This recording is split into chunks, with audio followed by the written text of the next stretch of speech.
What is up, guys? My name is Chris and this is another video review by Homes in 5, and today what we're going to do is have a look at the ROCCAT Taito mousepad and the ROCCAT Savu mouse that were kindly given to me by Iwi from ROCCAT in Taiwan. So thank you very much for sending me this hardware to review. I hope you like what I'm going to do right now. And if you guys would like to actually have a look at an interview that him and I had at PAX in Melbourne for 2013, then that will be linked down in the description below. Unfortunately, audio quality is not at its finest. I didn't have my new microphone at the time, but if you do still want to have a look at the interview, then feel free to go down to the description below and check out that video. Moving on, we'll actually talk about the review that we've got here right now and the hardware that's in front of us. First thing I'll speak about is the actual mousepad, since there is a little less to speak about with this compared to the actual mouse that we're going to move on to in just a moment.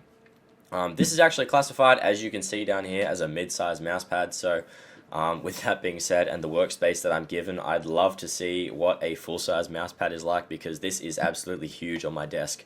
I don't have a great deal of workspace, but if you do have the space to accommodate for a larger mousepad, or if you do play games and have settings on your mouse that would require you to shoot your mouse halfway across your table, this is definitely going to do the job for you. Talking about the top of the mousepad and the actual material that you get, it is an incredibly smooth surface and runs really well with every mouse that I've actually used. It's like a puck on ice. It just glides along so well. The bottom is rubberized as well, so it's not going to slide off of your table if you're getting ridiculously into your games. It's not going to your mousepad isn't going to fly off your table unless you actually pick it up and throw it somewhere. So really good grip, really large mousepad for a great deal of surface area. Probably good for anybody who's using things or playing games like MOBAs or RTS as well, if you're using your mouse in all different directions. FPS, I haven't really found a need for something this large so far, but then again, that's also determined by the settings that you may use. I also haven't found any problems with the actual material. You can't see down here, I can't actually move the camera that far down, but on the edge of the mousepad, for I guess lower grade or quality mousepads, the material on the top may fray away from the actual rubber on the bottom. This hasn't happened with my mousepad.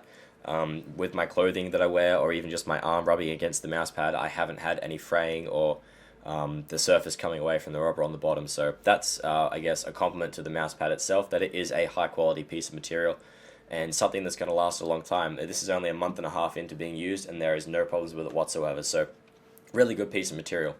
We'll move on now and we'll talk about the actual mouse just up here. And excuse my keys rattling around in the background. I will just move those, I'm sorry. The actual mouse is incredibly light, and that, going along with the smooth surface of the Taito mousepad, does make for very easy and quick actions. Talking about the keys that we've got on here, so you actually have 7 different keys or actions that you can use. So you've got 1, 2 there, left click and right click is 4, and then you've got your center click for your scroll wheel, and then up and down makes 7 different actions. Now, something that is a really good feature that ROCCAT have added into their driver, or the actual PC you can download for the mouse itself, is something called Easy Shift Plus. So out of the box, when you get that driver and you pick up your mouse and plug it into your computer, you've got your 7 different keys along the top here, but by default, this back key here is actually assigned as the Easy Shift Plus key. So what it does, and you'll notice just my light pulsing on the back here, it'll change the color. So disregard this key, and then you actually have 6 keys along here you can use. And when you press the Easy Shift Plus key, it actually gives you a easy access to a second profile on your mouse that allows you to turn all of your keys into a different set of functions. So if I press the Easy Shift Plus key, you'll notice the light changing color, and it glows solid. So if we were to say that I have 6 keys along the top here, I actually have 12 functions. So each of these has 2 functions if I use Easy Shift Plus. That is all completely customizable inside the actual GUI or the user interface you can use on your computer. The download for the driver is about 24 meg and is easily accessible on their website. That'll also be linked down below.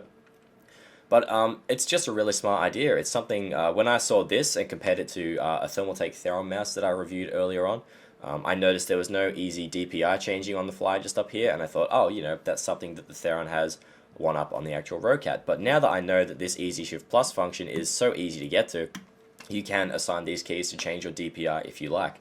You can assign that to the scroll wheel. If you really want, you can use it for left and right clicks.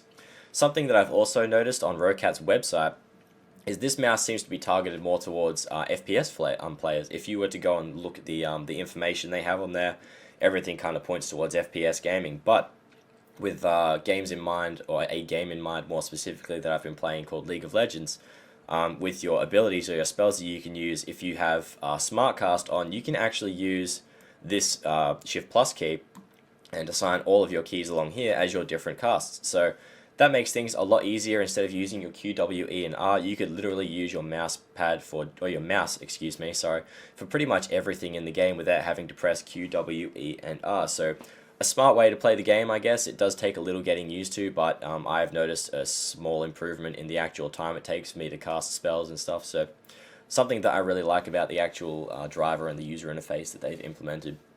Other things that can be changed on the mouse include the light pulsing on the back. DPI you can change from 400 to 800, then 1600 and 4000 DPI, so it is a very accurate and lag-free mouse when you're actually using it. Sensitivity, your scroll wheel clicks, how far down it'll scroll through a page, and also the color of the pulse light on the back. So there is an entire color palette on the back there that you can pick colors from, and there are 5 different profiles that you can set to change that all around, so you can have 5 different colors on there as well if you wanted to change that for each profile you use. That's talking about the drivers and the different settings, I guess, that you can change around on the mouse. We'll move on to the physical aspect, and as I've said before, there are 7 keys on here. The left and the right click, I noticed on previous mice that I've used, that the clicks are a little bit sensitive and easy to press. This one does need a little bit of force. It's a very picky thing that I'm going to point out just now, but I like that this takes a bit of pressure to actually click the button. There's no accidental firing off, which I've done with another mouse previously that I'm not going to name just because I don't want to sound like I'm talking down anyone else. The rest of the mouse, it does have a matte black finish, as you can see. It does have the dry finish, which does feel really nice in the hand. I'm still undecided as to whether I personally like a gloss or a matte finish on a mouse. What is actually referred to on the side of this mouse, and this is a different finish on the side here, if you can see that. I'm not too sure if you can actually tell in the light. But on these side pieces here and on the grips is actually what's called a no sweat finish or a no sweat grip. So if you are a gamer that perspires a little bit when you're playing games, this will actually make sure that I guess your hand doesn't sweat as much whilst you're playing games. So I myself, my hand doesn't sweat. I'm not a sweaty gamer, but the actual grooves along here allow for a bit of airflow around your hands, and just on the side here, I guess it's the type of material or the type of finish they've used doesn't make your hand perspire as much as it would if you were getting into a really intense one-on-one, or you're going to clutch a game, or you're going to lose and you're getting frustrated, or you're doing weights while playing a game on the computer. That might be a little bit strange though. This is a medium-sized mouse as well, so I found that it is a tiny bit too small for my hand for my liking. It does fit really snug in the palm, but I found that my thumb kind of overshoots this groove on the side here and just doesn't really, on the side, it doesn't feel as comfortable as I would like it. And as I said before, it is a very light mouse, so paired with the Taito mouse pad, does move really, really smoothly. That's all I can really say about the actual mouse. This is a fantastic piece of hardware, and you've also, got that material or the woven cable on the end there, which seems to be a standard for a lot of different hardware designers now, product releases now, all seem to come with this kind of cable, so it is going to last a long time too. If you do like the ROCCAT Savu mouse or even the Taito mousepad, leave a comment down below. Let us know what you think about the actual hardware that I've reviewed today. If I've influenced you to buy it, or if I've told you something that makes you not want to buy it, then also tell me that. I'd love to hear some feedback. And once again, thank you ROCCAT and Iwi for sending this to me. It's something that I've appreciated you sending, and I've had a blast reviewing it and using it more specifically. I'm going to stick with this and a couple of other mice that I've used and swap around and try and find a nice balance between them all. Anyway, this has been another video review by Homes in 5. Comment, rate, subscribe, do all the cool stuff, and feel free to check out everything Homes in 5 as well as ROCCAT down in the description below. This has been another episode of Homes in 5. Bye-bye!